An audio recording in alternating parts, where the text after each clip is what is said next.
Hi friends, स्वागत है आप सभी का हमारे YouTube चैनल ज्ञान कामना पर। साथियों, आज की इस वीडियो के अंदर अपन रिट 2020 के बारे में बात करेंगे, क्योंकि जैसे ही रिट 2020 की सूचना निकल के आई तो हमारे जो युवा साथी थे जो रिट की तैयारी कर रहे थे, तो इसके बारे में उनके काफी जो सवाल हैं वो खड़े होंगे। तो आज उन्हीं सवालों की बात अपन इस वीडियो में करेंगे। तो सबसे पहले मैं आपको ये बता देता हूं कि इस वीडियो के अंदर अपन क्या क्या कवर करने वाले हैं। तो सबसे पहले अपन बात करेंगे रिट की जो लेटेस्ट न्यूज है उसके बारे में बात करेंगे, फिर रिट कब होगी, इसकी संभावित तिथि क्या है उसके बारे में बात करेंगे, कुल पोस्ट कितनी रहेंगी वो बात करेंगे, सिलेबस में क्या आएगा, नवीन शिक्षा नीति 2019 लागू होगी या नहीं होगी, योग्यता क्या रहेगी, इन सारे टॉपिकों पर आज की इस वीडियो में अपन बात करेंगे। तो चलिए वीडियो को शुरू करते हैं। देखिए साथियों, शिक्षा मंत्री गोविंद सिंह डोटासरा के द्वारा रिट 2020 की घोषणा है वो की गई है, और इसकी जो संभावित तिथि बताई गई है वो 2 अगस्त 2020 में इसकी परीक्षा के बारे में गोविंद सिंह डोटासरा के द्वारा कही गई है। और सबसे पहले मैं आपको वो सूचना दिखा देता हूं, वो ट्विटर पोस्ट भी आपको दिखा देता हूं जो शिक्षा मंत्री या हमारे जो सीएम है राज्य के, उनके द्वारा जो रिट के बारे में घोषणा की है। तो चलिए आपको सबसे पहले मैं वो ट्वीट और सूचना आपको दिखा देता हूं। तो देखिए साथियों, आप मेरी स्क्रीन पर आप देख सकते हो कि तृतीय श्रेणी अध्यापकों के 31,000 पदों पर होगी भर्ती। 31,000 पदों पर 2 अगस्त को होगी रिट। ये राज्य के शिक्षा मंत्री गोविंद सिंह डोटासरा के द्वारा की गई घोषणा है साथियों।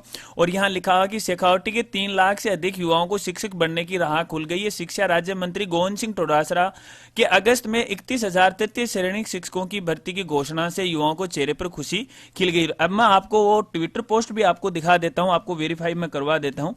तो आप देख सकते हैं मेरी स्क्रीन पर। देखिए साथियों, ये ट्विटर पोस्ट है और गोविंद सिंह डोटासरा का ही ट्विटर पोस्ट है, जिसमें लिखा है कि जैसा कि हमने वादा किया था, रिट परीक्षा की सभी विसंगतियों को भी दूर कर लिया गया है ताकि अभ्यर्थियों को कोई परेशानी ना हो और परीक्षा कोर्ट में न उलझे। प्रदेश के युवाओं को जल्दी रोजगार और स्कूलों को अतिशीघ्र अध्यापक देना हमारा उद्देश्य है। तो आप देख सकते हो, तो ये रिट की परीक्षा को लेकर गोविंद सिंह डोटासरा का ट्वीट है। तो इस तरह से 2020 की जो रिट है साथियों, बिल्कुल ये फाइनल हो चुकी है। अब ये अगस्त में होने वाली है, इसकी जो संभावित तिथि है वो अगस्त में होगी। तो चलिए साथियों, अब अपन और कुछ खास बात है वो कर लेते हैं। देखिए साथियों, अभी तक जो रिट की विज्ञप्ति है वो जारी नहीं हुई है, और विज्ञप्ति जैसे ही जारी होगी तो इसकी जो संभावित डेट है वो भी आ जाएगी। तकरीबन ये संभावित डेट है वो अगस्त में होने वाली है, क्योंकि अभी तक विज्ञप्ति नहीं जारी होने का कारण ये है कि पिछली जो रिट है यानी 2017 की जो रिट है वो अभी तक वो पूरी नहीं हुई है। उसकी पूरी प्रक्रिया जैसे ही समाप्त हो जाएगी तो नई जो रिट है 2020 की, इसकी जो विज्ञप्ति है वो विभाग के द्वारा जारी कर दी जाएगी।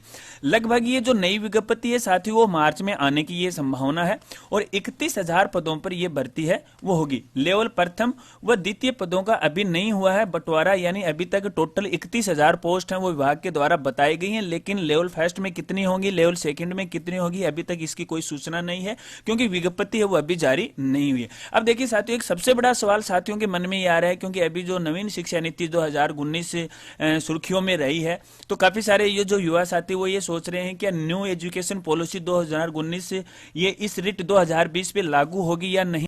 तो साथियों, मेरा उत्तर होगा या नहीं। कारण है साथियों इसका, क्योंकि अभी नवीन शिक्षा नीति लागू नहीं हुई है और रिट की विज्ञप्ति पहले ही ये आ जाएगी। अब देखिए साथियों, मान लीजिए बाई चांस ऐसा होता है कि ये जो नवीन शिक्षा नीति है 2019 लागू हो जाती है, और उसके बाद ही अगर ये रिट की विज्ञप्ति आती है तो ये नवीन शिक्षा नीति इस नई रिट वाली पे लागू होगी। अगर मान लो कि लागू हो जाए तो क्या होगा। तो देखिए साथियों, अगर ये लागू हो जाती है तो पूरी परीक्षा का जो पैटर्न है, प्रक्रिया है, वो सब कुछ यहाँ बदल जाएगा। तो इसके लिए नई जो गाइडलाइन है वो विभाग के द्वारा आ जाएगी, लेकिन आप निश्चित रहे, बेफिक्र रहे, ये जो नवीन शिक्षा नीति है इस रिट पे बिल्कुल भी लागू नहीं होगी, ये मेरा वादा है। तो चलिए अब देखिए साथियों, काफी सारे जो साथी हैं जो रिट की तैयारी कर रहे हैं उनके मन में ये भी सवाल होगा कि आखिरकार रिट 2020 की जो परीक्षा है वो कौन कौन दे सकता है। तो देखिए साथी, रिट 2020 की योग्यता को लेकर युवाओं में काफी सवाल है। यहाँ लेवल सेकंड के लिए स्नातक के साथ बीएड होना जरूरी है। अगर आप लेवल सेकंड की एग्जाम देना चाहते हैं रिट की, तो इसके लिए आपको बीए बीएससी के साथ बीएड होना जरूरी है। अगर आप लेवल फर्स्ट के लिए दे रहे हैं ये एग्जाम, तो 12वीं के साथ है बीएसटी है, बीटीसी है, जेबीटी है, डीएलएड है, बीएड होना आपके लिए जरूरी है। स्नातक फाइनल ईयर वाले भी ये अप्लाई कर सकते हैं कि जो साथी स्नातक के लिए फाइनल ईयर में है और उनका अभी तक परिणाम नहीं आया है, मान लीजिए जब ये एग्जाम होगी या एग्जाम के लिए ऑनलाइन आवेदन होंगे तो उनका परिणाम नहीं आया है, तो ये फॉर्म है रिट के लिए अप्लाई कर सकते हैं। तो इसमें आप बेफिक्र रहे। और स्नातक में 50% होना जरूरी है, और इसके साथ जो कैटेगरी वाले हैं, ST SC वाले हैं, उनके लिए 45% होना जरूरी है। अब देखिए काफी सारे जो ऐसे साथी हैं उनके ये सवाल भी आ रहा है, क्या सर जो MA है उनमें 50% है लेकिन BA में 50% नहीं है, तो क्या वो आवेदन कर सकते हैं रिट 2020 के लिए? तो भैया इसके लिए आप आवेदन है वो नहीं कर सकते, क्योंकि ये जो एग्जाम है वो स्नातक बेस के ऊपर है, न कि MA MSc लेवल के ऊपर। तो अगर आपके स्नातक में 50% है तो ही आप ये फॉर्म अप्लाई कर सकते हैं या रिट 2020 में आप शामिल हो सकते हैं। यदि 12th में भी आपके 50% है तो ही इसके लिए आप शामिल हो सकेंगे। अगर आप MA लेवल या MSc लेवल की बात कर रहे हैं, वहां अगर आपके 50% या इससे अधिक हैं तो भैया आप इसके लिए आवेदन नहीं कर सकते। हालांकि हमारे जो युवा साथी हैं इस बारे में हमारे जो शिक्षा मंत्री हैं और मुख्यमंत्री से मिले हैं कि अगर किसी साथी के या किसी विद्यार्थी के स्नातक में 50% नहीं है और उसके MA में 50% है तो उनको भी इस रिट में शामिल किया जाए। तो इस पर आगे विचार आएगा, लेकिन अभी तक विभाग के द्वारा इसका कोई क्लियर जवाब नहीं है। अभी जो सूचना है वही विभाग को सौंपी गई है, हमारे जो मुख्यमंत्री हैं, हमारे जो शिक्षा मंत्री हैं उनको सौंपी गई है कि भाई जिनके MA में 50% है उनको शामिल किया जाए। लेकिन जैसे इसकी कोई सूचना आएगी तो साथियों इसके लिए हमारे चैनल पर आपको सूचना है वो मिल जाएगी। तो हमारे चैनल के साथ आप बने रहे और चैनल को आप सब्सक्राइब करके बेल आइकन दबा लेना। चलिए साथियों अब अपने सिलेबस की बात कर लेते हैं, क्योंकि काफी सारे जो साथी हैं वो सिलेबस के बारे में बहुत जानना चाहते हैं, क्योंकि रिट 2020 है, नई है, और इस नई रिट के अंदर क्या क्या सिलेबस आएगा। तो देखिए साथियों अभी तक जो रिट का जो सिलेबस है वो नहीं आया है, और नहीं आने का यही कारण है कि रिट की विज्ञप्ति अभी तक जारी नहीं हुई, और जब तक विज्ञप्ति जारी नहीं होगी तब तक रिट का सिलेबस नहीं आएगा इस बार। और जैसे ही रिट की विज्ञप्ति जारी हो जाएगी तो नया सिलेबस आपके सामने आ जाएगा। बाकी आपको यूट्यूब पर या आप अगर कोई किसी से सुन रहे हो तो ऐसे वो फालतू में बता रहे हैं, पिछला जो सिलेबस है वही उसके बारे में आपको बताया जा रहा है, लेकिन अभी तक नया जो सिलेबस है वो जारी नहीं हुआ है। लेकिन ध्यान रहे इस बार साथियों एक बात बहुत ज्यादा निकल के सामने आ रही है, क्योंकि शिक्षा मंत्री टोडासरा ने भी ये कहा है और शिक्षा विभाग के लोग भी ये कहा कि इस बार रिट में राजस्थान जीके का अधिक जोर होगा। कारण है साथियों, क्योंकि अगर बात करें अपने राजस्थान के अंदर जैसे ही रिट की जब एग्जाम होती है तो अपने राजस्थान राज्य के अलावा दूसरे राज्य के साथी भी एग्जाम देते हैं, तो हमारे राजस्थान के जो युवा साथी हैं वो अनक्वालिफाई हो जाते हैं, जबकि दूसरे राज्य के साथी हैं वो क्वालिफाई होकर यहाँ टीचिंग लाइन में लग जाते हैं। तो यहाँ का शिक्षा विभाग ने एक बात पर यह जोर दिया है कि इस बार है वो राजस्थान जीके पर अधिक जोर दिया जाएगा, क्योंकि वैसे अपन बाहर के जो राज्य हैं उनके जो युवा साथी हैं उनको मना तो नहीं कर सकते, लेकिन अगर हमारे राज्य के जो साथी हैं युवा बेरोजगार हैं वो अगर रह जाते हैं तो इसका यही कारण है कि बाहर के लोग अधिक क्वालिफाई होते हैं या फिर अधिक इंटेलिजेंट होते हैं, इस कारण हमारे जो राज्य के साथी हैं युवा वो अनक्वालिफाई हो जाते हैं। तो इसलिए राजस्थान जीके पर अधिक प्रभाव दिया गया है, क्योंकि राजस्थान की संस्कृति है वो राजस्थान के जो लोग हैं वो ज्यादा जानते हैं। अगर वो ज्यादा जानते हैं तो वो क्वालिफाई भी अधिक कर पाएंगे, तो बाहर के जो राज्य के लोग हैं वो ये नहीं कर पाएंगे। तो इस कारण इस बार राजस्थान जीके पर अधिक जोर रहेगा। तो मैं आपको ये राय दूंगा कि इस बार नवीन जो रिट होगी 2020 उसमें राजस्थान जीके पर अधिक प्रभाव दिया जाएगा, चाहे आप रिट लेवल फर्स्ट की तैयारी कर रहे हो या फिर रिट लेवल सेकंड की आप तैयारी कर रहे हो। अगर आप साथियों मान लीजिए अपने विषय की तैयारी कर रहे हो तो विषय के जो 60 क्वेश्चन है वो तो उसी प्रकार से आएंगे कि जब तक जो पिछली जो रिट रही थी 2017 का जो सिलेबस था वही रहेगा, सेम का सेम, उससे कोई अलग नहीं होने वाला है। चाहे आप साइंस या मैथ या फिर सामाजिक विज्ञान की आप तैयारी कर रहे हो तो 60 क्वेश्चन तो आपके सब्जेक्ट के होंगे ही होंगे, लेकिन यहाँ जो जीके है वो राजस्थान की इस बार अधिक होने वाली है। तो आप अगर तैयारी कर रहे हैं तो आप राजस्थान की जीके को अधिक तैयारी कर ले, चाहे वो किसी भी प्रकार की हो, भौगोलिक हो, सांस्कृतिक हो, लोक सांस्कृतिक हो, किसी भी प्रकार की जीके क्यों ना, उस पर आप अपना अधिक प्रभाव हो जमा ले। और जब नया सिलेबस आएगा उसमें आपको राजस्थान के जीके के अधिक क्वेश्चन इस बार आपको मिलने वाले हैं। ठीक है, अगर YouTube पर आपको नया सिलेबस बताया जा रहा है या कहीं से आप सूचना आपको मिल रही है तो वो बिल्कुल गलत है साथियों, क्योंकि अभी तक रिट 2020 का सिलेबस जारी नहीं हुआ है।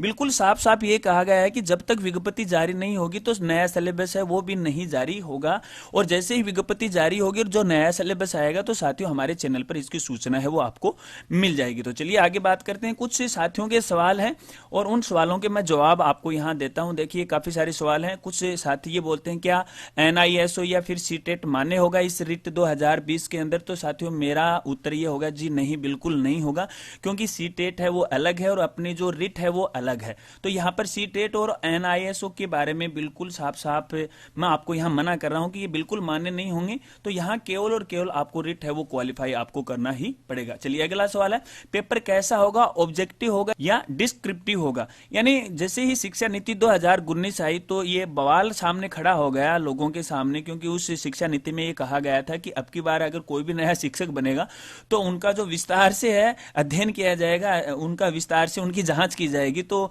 ये भ्रम फैल गया है इन दिनों में कि जो पेपर है वो ऑब्जेक्टिव टाइप करना होकर लिखित में होगा, बड़ा पेपर होगा। तो साथियों आपको मैं यह कहूंगा कि पेपर है वो इस बार भी ऑब्जेक्टिव टाइप होगा। यहां पर आपको ओएमआर शीट में ही ABCD या एबीसी में ही आपको उत्तर है वो देना होगा। तो जो लॉन्ग पेपर है वो इस बार नहीं होगा। चलिए अगले क्वेश्चन की बात करता हूं कि पिछली रिट का सर्टिफिकेट मान्य होगा या नहीं। तो साथियों मेरा उत्तर होगा यहाँ बिल्कुल मान्य होगा।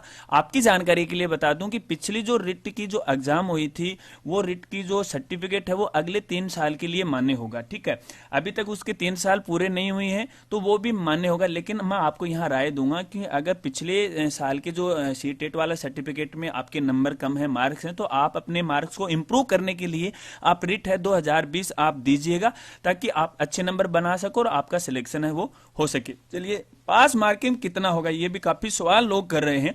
तो देखिए साथियों पास मार्किंग है वो, अगर पास मार्किंग की अगर अपने को बात करनी है तो जो ओबीसी हैं कैंडिडेट, जनरल कैंडिडेट हैं, उनके लिए 60% होगा। जो कैटेगरी ST SC वाले हैं उनके लिए 55% पास मार्किंग होगा।